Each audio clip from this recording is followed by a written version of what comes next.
So what is a risk premium? A risk premium for a particular asset. It's very important to recognize it. It's very common and it's very useful way to measure how much of the expected return is compensation for risk. So the expected return comes from two pieces. One is the compensation for delaying consumption, and that's just time value of money. And that's the return you would get if there was no risk at all.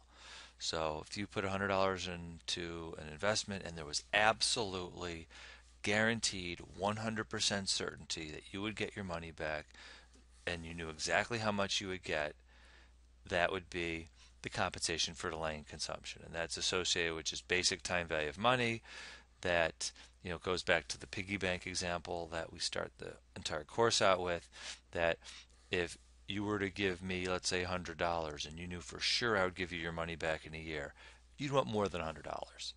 If you've got $100, you'd rather consume today than in a year, and as a result, there's going to be some kind of compensation. In addition, depending on how risky the particular asset is, the riskier it is, the greater the level of compensation associated with risk, and therefore you're also going to get extra on top of what you would get. Compensation for delaying consumption is what you would get if there was absolutely no risk, and then you add in the piece associated with the risk of that particular asset. So in practice, the expected return for a particular asset's the return on the risk-free asset, which is, again, the return that one would get if there was absolutely no risk. The return's known with certainty. So no matter what, it gives, let's say, 2%. 2%, no matter what happens. 2%, 2%, 2%, 2%, 2%.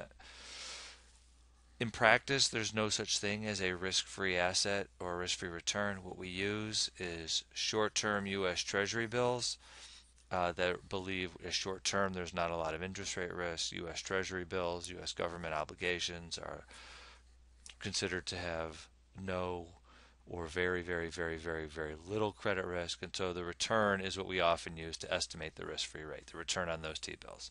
So if there was no risk, the return on U.S. Treasury bills, the T-bill rate, is what the return would be.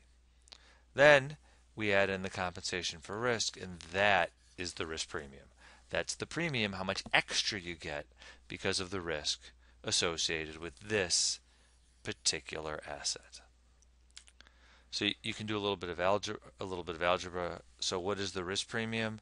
It's just the expected return minus the return on the risk-free asset. So again, if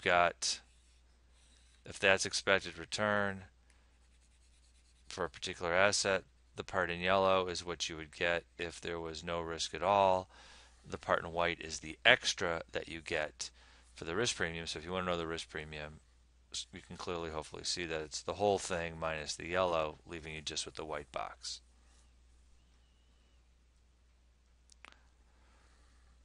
Everything that's relevant for the risk premium for an asset is also relevant for a portfolio.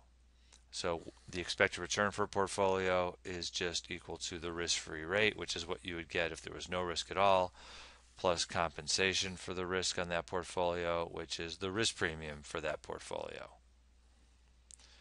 And typical portfolio has positive risk, so it'll typically have a positive risk premium. Typically a portfolio is going to have positive risk, so you're going to get extra for as part of your extra return for the investor that holds that portfolio.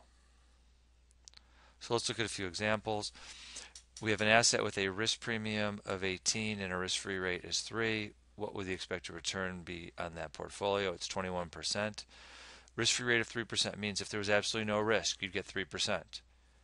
However, this asset has a risk premium of 18%, so you get 18% extra, 21%. What is the risk premium for a portfolio? Expected return of 18% and the risk-free is 3%. So in this case, you're getting 18. If there was no risk, you'd be getting 3. So therefore, the extra that's due to risk is 15, and that's the risk premium. What's the return on the risk-free asset? An asset has an expected return of 18 and a risk premium of 2. Well, the expected return on this thing is 18%. The amount that it's getting extra because of risk is 2%. Therefore, how much would it get if there was no risk at all? 16%. So again, you don't want to get, this is unusual in the sense that the risk premium is 2% and the risk-free rate 16. Those are unusual numbers, but what it's saying here is this is a world where if you take no risk at all, you get 16%. This asset, we could conclude that it's relatively safe because the risk premium is only 2%, doesn't have that much risk, and that's why the expected return is 18%. We're used to seeing things with an expected return of 18% being risky.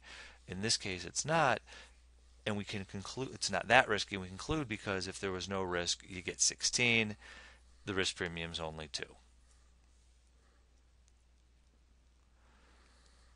So what we've talked about, so this is a point that we'll talk later about in this class and gets emphasized in upper level finance classes, that financial assets and portfolios with the same level of risk have the same risk premium in well-functioning markets. So again, how much compensation you get for taking on a certain amount of risk should be the same across assets. If it's not, the one that offers the greatest reward, the one with the greatest risk premium, is going to be the one that everybody wants. And the one with the smaller risk premium for a given level of risk, nobody will want. There's not an equilibrium. And what I want to point out is all semester long we've been talking about how there's this relationship between expected return and risk, and here we're fine-tuning it to that it's actually the risk premium and risk, and we're not being inconsistent because when we assume a flat yield curve, so let's just step down. Expected return is equal to the risk-free rate plus the risk premium. When we assume a flat yield curve, what we're saying is the risk-free rate is the same no matter when cash is expected. So the annual rate is the same if we expect money in 1 year or 5 years or 6 months.